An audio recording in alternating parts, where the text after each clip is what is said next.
I won't take much of your time. I just wanted to quickly remind you that the Money Riddle's coming up, and I've got another exercise for you to help prepare yourself for that whole thing. It really boils down to this. What we're looking for is a breakthrough in your patterns of behaviour. To do that, it's handy if you know what they are. So here's a quick way of having a look or arming yourself with information that's going to be helpful when we get to talk about it, when we spend our 3 days together in not very long.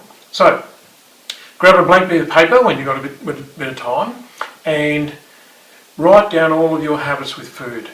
So that might be things like, always eat everything that's on a plate, always leave some, eat the best bit first, eat the best bit last, eat fast, eat whatever. Right, just jot down your habits with food.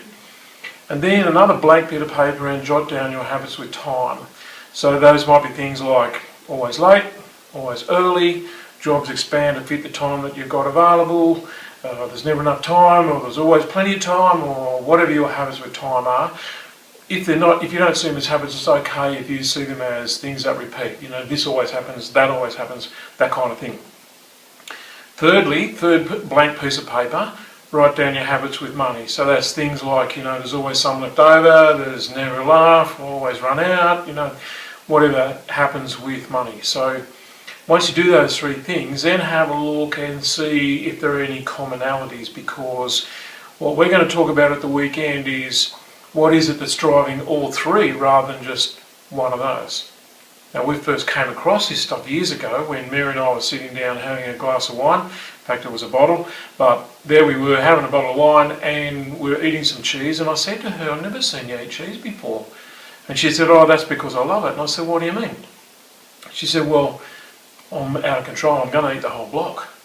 Now, if she was here, she'd say it was only a small block. However, what she was getting at was that she doesn't let herself be around cheese because if she is, she's going to eat it all.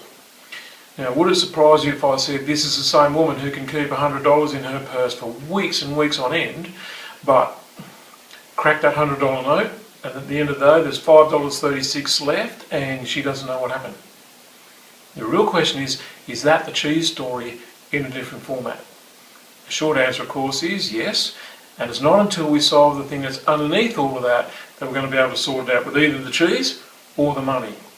But if you come to the weekend armed with that exercise having already been done, then I can show you how to find the thing that's driving it.